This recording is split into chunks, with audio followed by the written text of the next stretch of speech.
किसी ने पूछा, आपके साथ भारत में होना दुनिया के किसी भी और स्थान से कहीं अधिक गहरा प्रतीत होता है? क्या भारत में कोई बुद्ध क्षेत्र जैसा कुछ है? भारत केवल भूगोल नहीं है, न ही केवल इतिहास है। यह मात्र एक राष्ट्र, एक देश, एक भूमि का टुकड़ा नहीं है। यह कुछ और है, एक रूपक, एक कविता, अदृश्य परंतु अत्यंत सजीव सत्य। यह ऐसी ऊर्जा तरंगों से कंपन करता है जिनका दावा कोई अन्य देश नहीं कर सकता। लगभग 10,000 वर्षों से असंख्य लोग चेतना के परम विस्फोट तक पहुंचे हैं। उनकी तरंगें आज भी जीवित हैं। उनका प्रभाव अब भी इस भूमि की वायु में तैर रहा है। तुम्हें केवल थोड़ी ग्रहणशीलता चाहिए, थोड़ी क्षमता चाहिए उस अदृश्य को पाने की जो इस अनोखी भूमि के चारों ओर फैला है। यह भूमि अनोखी है क्योंकि इसने हर चीज का त्याग किया है एक ही खोज के लिए, सत्य की खोज। तुम्हें यह जानकर आश्चर्य होगा कि इस भूमि ने कोई महान दार्शनिक नहीं पैदा किया। न प्लेटो, न अरस्तु, न कांट, न हेगेल, न बर्ट्रांड रसेल। भारत के पूरे इतिहास में एक भी दार्शनिक नहीं हुआ और वे सत्य की खोज में लगे रहे। निश्चित ही उनकी खोज पश्चिम की खोज से बिल्कुल अलग थी। पश्चिम में लोग सत्य के बारे में सोचते रहे, भारत में लोग सत्य के बारे में नहीं सोचते थे, क्योंकि सत्य के बारे में सोचा कैसे जा सकता है? या तो तुम जानते हो या नहीं जानते। सोचना तो असंभव है। दार्शनिकता व्यर्थ है, बेमानी है। यह अंधे व्यक्ति के लिए प्रकाश के बारे में सोचने जैसा है। वह चाहे कितना भी बुद्धिमान हो, कितना भी तर्कशास्त्री हो, कोई मदद नहीं मिलेगी। सत्य को जानने के लिए तर्क नहीं चाहिए, प्रतिभा नहीं चाहिए, चाहिए केवल आंखें। प्रकाश को सोचा नहीं जा सकता, देखा जा सकता है। सत्य को सोचा नहीं जा सकता, केवल देखा जा सकता है। इसीलिए भारत में फिलॉसफी का कोई समानांतर शब्द नहीं है। सत्य की खोज को हम दर्शन कहते हैं और दर्शन का अर्थ है देखना। फिलॉसफी का अर्थ है सोचना, और सोचना गोल गोल घूमना है, कभी अनुभव तक नहीं पहुंचता। भारत ही एकमात्र भूमि है जिसने समूची प्रतिभा को एक दिशा में केंद्रित किया है, सत्य को देखने और सत्य को होने के लिए। तुम पूरे इतिहास में भारत में कोई महान वैज्ञानिक नहीं पाओगे। ये नहीं कि यहां प्रतिभाशाली लोग नहीं थे। गणित की नींव भारत ने रखी, पर यहां आइंस्टीन पैदा नहीं हुआ। यहां लोगों की रुचि कभी भी बाहरी जगत में नहीं रही।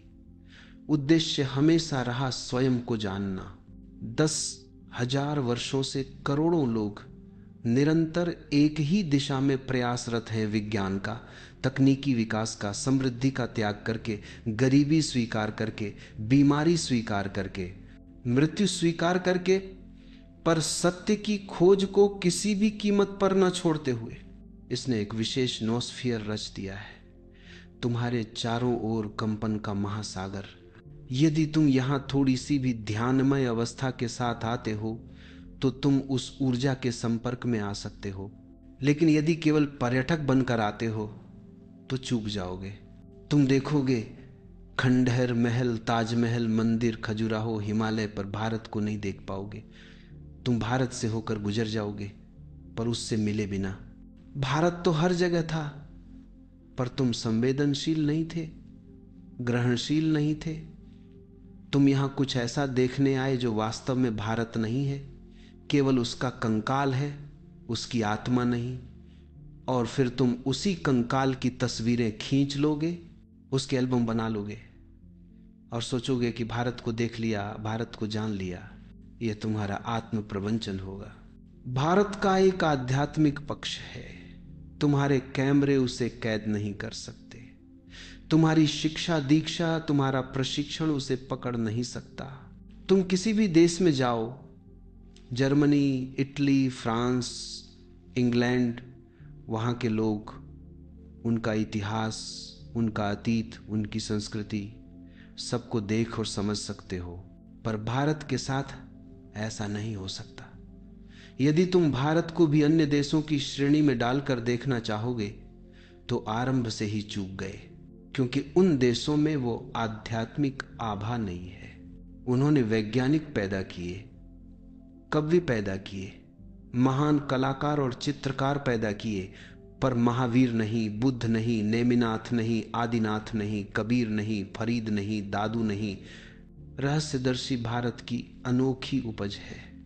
अब तक तो यह भारत की विशिष्टता ही रही है। और रहस्यदर्शी एक बिल्कुल भिन्न प्रकार का मनुष्य होता है। वह मात्र प्रतिभाशाली नहीं होता, न केवल चित्रकार, न केवल कवि। वह दिव्यता का माध्यम होता है, एक निमंत्रण, एक आह्वान। वह द्वार खोलता है ताकि दैवीय ऊर्जा भीतर उतर सके। हजारों वर्षों तक लाखों लोगों ने अपने भीतर वह द्वार खोला है ताकि दिव्यता इस भूमि के वातावरण को भर सके। मेरे लिए वही वातावरण असली भारत है। पर उसे जानने के लिए तुम्हें एक विशेष मनःस्थिति में होना पड़ेगा। चूंकि तुम ध्यान कर रहे हो, मौन होने की चेष्टा कर रहे हो, तुम वास्तविक भारत को अपने संपर्क में आने दे रहे हो। हाँ, तुम सही हो। इस निर्धन देश में सत्य को जिस गहराई से पाया जा सकता है वैसा और कहीं नहीं। यह देश अत्यंत गरीब है, परंतु आत्मा की दृष्टि से इतना समृद्ध है कि यदि तुम अपनी आंखें खोल सको तो हैरान रह जाओगे। शायद यह एकमात्र देश है जिसने पूरी गहराई से केवल एक ही बात पर ध्यान केंद्रित किया है, चेतना का विकास। बाकी सब देश असंख्य दिशाओं में भटके अनेक चीजों पर ध्यान दिए, पर भारत एकमात्र रहा जिसने केवल एक लक्ष्य साधा, मनुष्य चेतना को इस शिखर तक कैसे पहुंचाया जाए जहां वह दिव्य से मिल सके, कैसे मनुष्य और दैवीय को और समीप लाया जाए। और यह किसी एक व्यक्ति का प्रश्न नहीं रहा, न किसी एक दिन, एक महीने या एक साल का। यह हजारों वर्षों तक असंख्य जनों का सतत प्रयास रहा है। स्वाभाविक ही इसने पूरे देश के चारों ओर एक अपार ऊर्जा क्षेत्र रच दिया है। यह हर जगह है, बस तुम्हें तैयार होना है। यह कोई संयोग नहीं है कि जब भी कोई सत्य की प्यास से भरता है, अचानक उसका रुझान भारत की ओर होता है, अचानक उसका चलना पूरब की तरफ शुरू हो जाता है। और यह केवल आज की बात नहीं है, जितने भी पुराने अभिलेख हैं यह उतना ही पुराना है। पाइथागोरस 25 शताब्दी पहले सत्य की खोज में भारत आया था। यीशु मसीह भारत आए थे। बाइबल में 13 से 30 वर्ष तक यीशु का कोई उल्लेख नहीं है, और यह लगभग उनका पूरा जीवन काल था, क्योंकि 33 वर्ष की आयु में उन्हें सूली पर चढ़ाया गया। तो 13 से 30 तक के 17 वर्ष कहाँ गए? और उन्हें बाइबल से क्यों हटा दिया गया? उन्हें जानबूझकर हटाया गया, क्योंकि यदि उनका उल्लेख होता तो यह साफ हो जाता कि ईसाई धर्म कोई नया धर्म नहीं है, मौलिक नहीं है, कि जो भी यीशु कह रहे थे वे भारत से लाए थे। यह अत्यंत रहस्यमय है। वे पैदा हुए यहूदी, जिए यहूदी, मरे यहूदी। वे कभी ईसाई नहीं थे। उन्होंने कभी ईसाई या क्राइस्ट जैसे शब्द सुने तक नहीं। तो यहूदी इतने उनके विरोध में क्यों थे? ईसाई भी इसका सही उत्तर नहीं दे पाते, और यहूदी भी नहीं, क्योंकि यीशु ने किसी का कोई नुकसान नहीं किया था। वे उतने ही मासूम थे जितना कोई इंसान हो सकता है। उनका अपराध सूक्ष्म था। यहूदी रब्बी, पंडित लोग साफ देख रहे थे कि वे पूरब से ऐसे विचार ला रहे हैं जो यहूदी परंपरा के नहीं है। वे कुछ अजनबी अनोखे बीज बो रहे थे। और यदि इस दृष्टिकोण से देखा जाए तो साफ हो जाता है कि क्यों वे बार बार कहते हैं, तुम्हें पुराने पैगंबरों ने कहा है कि यदि कोई तुमसे हिंसा करता है, तुमसे क्रोध करता है, तो तुम भी तैयार रहो। तुम्हारा उत्तर होना चाहिए ईंट के बदले पत्थर, आंख के बदले आंख। लेकिन मैं तुमसे कहता हूं, यदि कोई तुम्हें मारे, तुम्हारे गाल पर थप्पड़ मारे, तो दूसरा गाल भी उसके सामने कर दो। ये एकदम गैर यहूदी विचार था। उन्होंने यह सीखा था गौतम बुद्ध और महावीर की शिक्षाओं से। जब वे भारत आए, और इसके अभिलेख आज भी उपलब्ध हैं, तब बौद्ध धर्म अभी भी बहुत जीवित था, हालांकि बुद्ध देह त्याग चुके थे। यीशु बुद्ध के 500 साल बाद आए थे, पर बुद्ध ने इतनी बड़ी आंधी खड़ी कर दी थी कि पूरा देश करुणा, क्षमा और प्रेम की उस लहर में डूबा हुआ था। यीशु कहते हैं, पुराने पैगंबरों ने कहा है। और वे पुराने पैगंबर कौन थे? सभी यहूदी पैगंबर, एजेकील, एलियाह, मूसा। उनकी शिक्षा थी, ईश्वर हिंसक है, वह कभी क्षमा नहीं करता। उन्होंने तो ईश्वर के मुंह में भी ऐसे वचन डाल दिए, मैं तुम्हारा चाचा नहीं हूं, मैं कोई भला इंसान नहीं हूं, मैं अत्यंत ईर्ष्यालु हूं, बहुत क्रोधित हूं, और जो मेरे साथ नहीं है वो मेरे विरुद्ध है। और यीशु कहते हैं, मैं तुमसे कहता हूं ईश्वर प्रेम है। ये विचार कहां से आया? दुनिया के किसी भी धर्म ग्रंथ में ईश्वर को प्रेम कहा गया हो, इसका उल्लेख कहीं नहीं है सिवाय गौतम बुद्ध की शिक्षाओं के।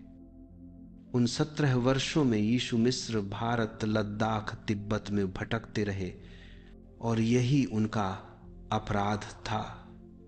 वे यहूदी परंपरा में ऐसे विचार ला रहे थे जो न केवल अजनबी थे बल्कि उसकी मूल धारा के खिलाफ थे। तुम्हें यह जानकर आश्चर्य होगा कि अंततः उन्होंने भारत में ही प्राण त्यागे, लेकिन ईसाई अभिलेख इस तथ्य से बचते हैं। यदि वे सही हैं कि यीशु पुनर्जीवित हुए थे, तो फिर पुनर्जीवन के बाद क्या हुआ? वे कहाँ गए? क्योंकि उनकी मृत्यु का कोई उल्लेख नहीं है। वास्तव में यीशु कभी पुनर्जीवित नहीं हुए।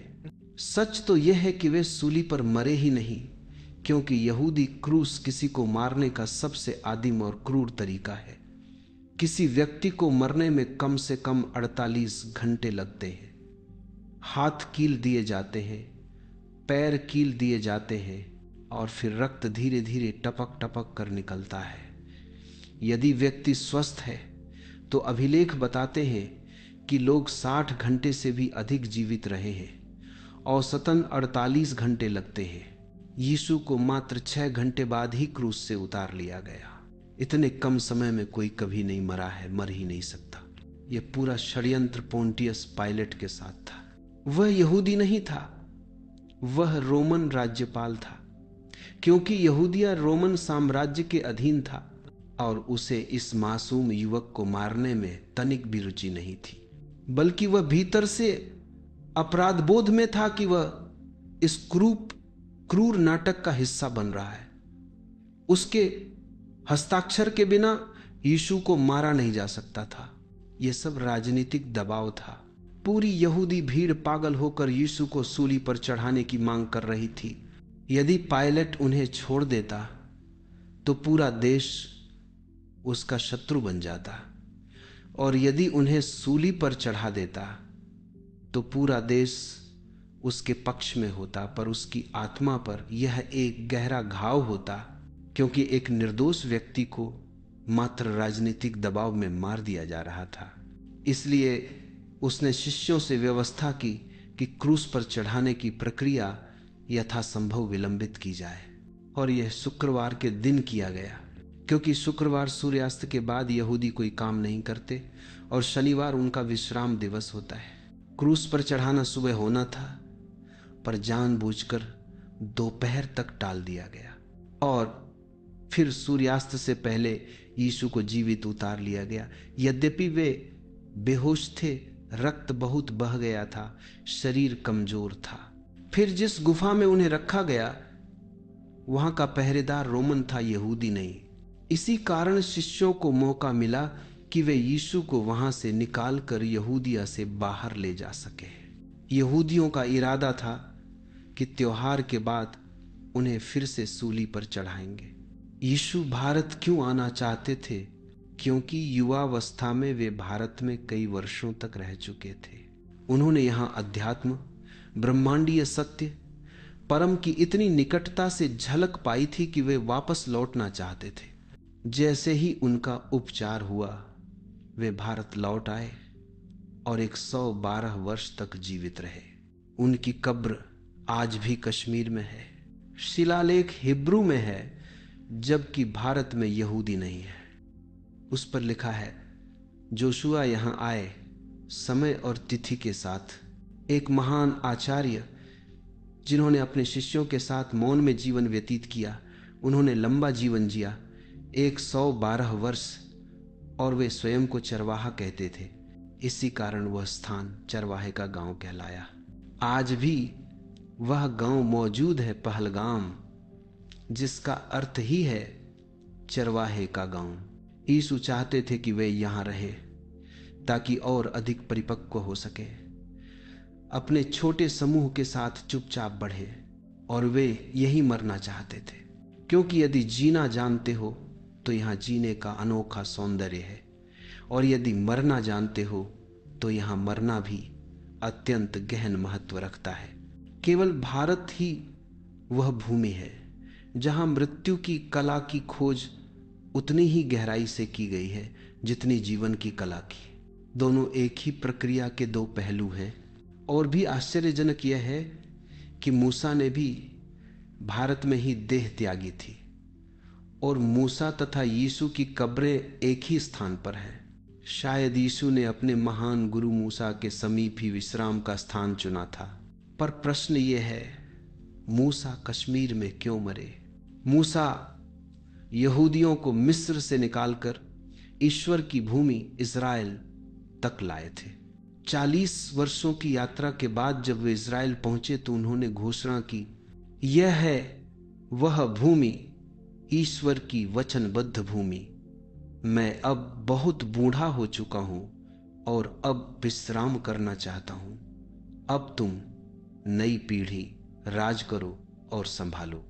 क्योंकि जब उन्होंने मिस्र से प्रस्थान किया था तब जो उनके साथ थे उनमें से लगभग सभी मर चुके थे। नए बच्चे जन्म ले चुके थे, जवान बूढ़े हो गए थे, मूल समूह अब रहा ही नहीं था। मूसा स्वयं को लगभग एक अजनबी की तरह अनुभव करने लगे। उन्होंने शासन की जिम्मेदारी युवाओं को सौंप दी और इस्राएल से गायब हो गए।